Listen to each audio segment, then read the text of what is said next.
Bonjour à tous et bienvenue sur un nouvel épisode de Ben Garage.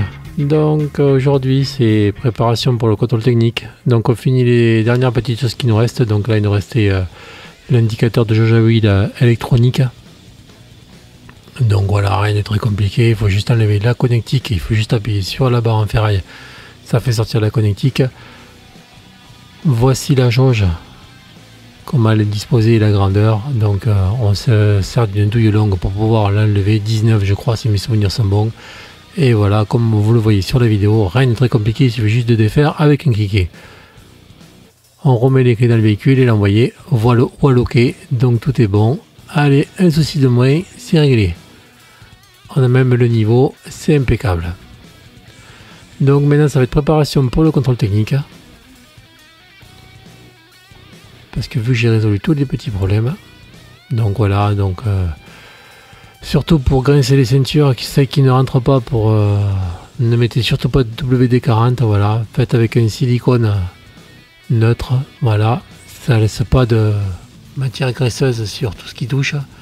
Et c'est très bon pour les ceintures de sécurité, surtout quand elles coincent qui ne veulent pas revenir. Donc il suffit de badigeonner un petit peu la ceinture, comme je fais à l'écran. Et je peux vous garantir que, bon, il faut mettre la dose quand même, hein, parce que quand ça rentre vraiment pas, il faut quand même y aller. Hein. Mais là, comme vous pouvez le voir, eh bien, sur une voiture qui a plus de 10 ans, ça rentre nickel. Même aussi, avant de péter vos moteurs de lève-vitre, voilà, mettez toujours un petit coup de silicone, vous voyez, dans les joints, votre moteur appréciera. Et puis tant qu'à faire, on peut s'amuser aussi à faire les jointures de rétro. Voilà, surtout quand c'est vu comme ça, c'est pas comme WD-40, ça laissera pas un film graisseux, donc vous pouvez y aller, ça se verra pas. Allez, on va passer à la visibilité maintenant. On regarde si le lave-glace il marche, les essuie-glaces c'est ok, tout ce qui est éclairage parce que sinon ça sera contre-visite.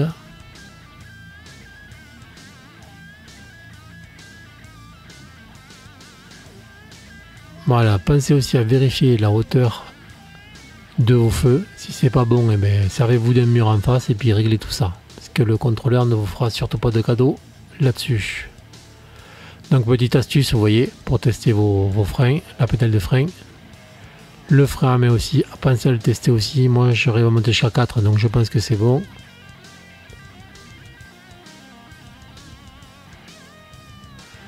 Commande de désembuage, parce que maintenant aussi c'est soumis à contre-visite. Contrôlez bien vos optiques pour voir s'ils sont ternes ou pas, parce que ça aussi malheureusement c'est contre-visite.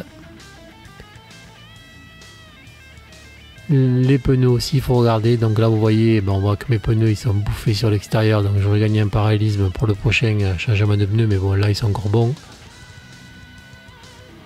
Le derrière sont ok, parce qu'ils sont gonflés à l'azote, donc ils sont beaucoup moins usés, mais bon là ils sont ok.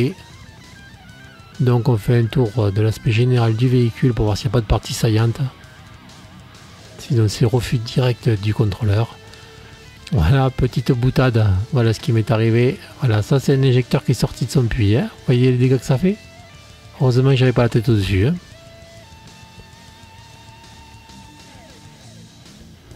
Voilà, on met le moteur en route et puis on va aller se balader un petit peu avec la voiture. Donc test de freinage, donc là c'est pareil, vous regardez qu'il n'y a personne derrière vous, vous mettez un bon coup de patin et vous allez voir si ça freine et si ça fait du bruit. Si ça fait du bruit, vous avez compris, vous pouvez changer vos freins. Voilà, maintenant on va passer à la phase de combien tout ça m'a coûté, parce que c'est le dernier épisode. Donc il y a eu la pompe à injection, voilà, qui m'a quand même coûté 400 et quelques euros. Ensuite on a une surprise, il a fallu changer la poulie de la pompe à injection parce que la mienne n'était pas compatible. Bon, ça encore c'est pas ce qui a été le plus cher dans l'aventure, ça m'a coûté une quarantaine d'euros et encore elle était d'occasion, elle était ressortie sur un véhicule qui avait moins de 40 000 km, donc 40 000 km pardon, c'est bien ça. Donc bon, encore ça va, 40 euros, c'est pas ce qui m'a ruiné le plus dans l'histoire. Ensuite il y a eu tous les petits à côté, genre courroie distribution, pompe à eau, courroie d'accessoires, enfin le kit complet quoi qu'il a fallu refaire, donc ça a eu un coût, 650 euros tout ça.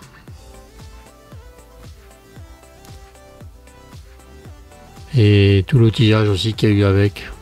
Bon, on va pas rentrer dans les détails parce que si on commence à compter l'outillage, on n'est pas sorti. Et enfin, ben, une des pièces aussi qui aurait été chère, nos fameux 4 injecteurs. Voilà, et encore je compte pas les valises ODB pour les programmer et tout ça.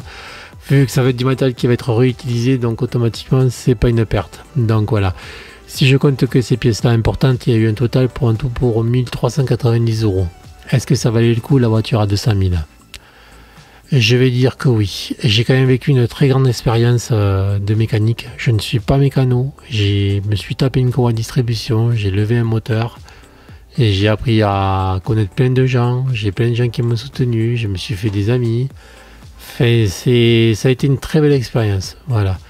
Bon, malheureusement, il n'y aura plus d'opération d'ici sur la Clio. On verra bien ce que le contrôleur va dire. Mais bon, il n'y a pas de raison. Pourquoi elle passerait pas? On verra ça quand je vous le dirai quand elle passera au contrôle. C'est prévu pour le mois prochain. Voilà, j'avais un impératif. La voiture devait être finie avant le mois d'octobre. J'ai réussi mon pari. Elle est finie avant le mois d'octobre et en plus elle roule. Donc il n'y a plus qu'à attendre la réponse du contrôleur. Donc le contrôle technique est prévu le mois prochain. Donc on espère que ça va passer. Donc voilà, oui, comme je vous disais, ça valait le coup. L'aventure valait le coup. Ça me permet de rencontrer pas mal de personnes, d'avoir du soutien de partout. Et j'ai pu apporter aussi un peu mon aide à pas mal de personnes, parce qu'apparemment il y a pas mal de personnes qui suivent mes vidéos, ça les a aidés aussi. Donc voilà, comme quoi c'est possible, on peut la réparer. Bon, moyennant quand même un coup. Donc là j'ai quand même passé 1300 € dedans. Tout le monde ne peut pas y passer 1300 € dedans, mais bon. Quelqu'un qui veut absolument sauver sa voiture, c'est faisable. Voilà. Est-ce que je conseillerais de le faire? Oui et non. Parce que c'est quand même compliqué, c'est pas donné à tout le monde. Voilà. Faut surtout la dextérité de l'outillage. Moi j'avais quand même pas mal d'outillage avant, donc forcément ça m'a coûté un peu moins cher l'aventure. Mais quelqu'un qui part de zéro, qui n'a absolument rien, est-ce que ça vaut le coup de le faire? Je sais pas. Voilà, à part pour la passion et l'envie d'apprendre peut-être. Je sais pas. À vous de voir. Si vous êtes dans la même situation, à vous de voir si vous tentez l'aventure ou pas. Sachant que j'y suis arrivé, peut-être que vous aussi vous allez y arriver. Il n'y a pas de raison. Donc voilà. Bien sur ce, je vais vous laisser. Voilà, je vais vous laisser regarder les images de la Clio qui est repartie. Voilà, j'espère pour très longtemps. Comme on peut voir, ça roule. Ça tient la route, il n'y a pas de souci. Donc on se donnera rendez-vous pour le contrôle technique. En espérant qu'il n'y ait pas de souci d'ici là. Et même au contrôle et qu'elle puisse avoir sa vignette et qu'on n'en parle plus. Et qu'on puisse se dire, ça y est, c'est enfin fini, on n'en parle plus, on passe à autre chose. Oui, parce qu'il y a encore des travaux à faire. Il y a une disquette embrayage et des tambours de frein à changer dessus qui sont encore bons, mais bon, il faudra que je les fasse aussi parce que j'ai la pièce dans les cartons. Voilà, les gens, je vous laisse et puis une prochaine sur Ben Garage. Merci, au revoir.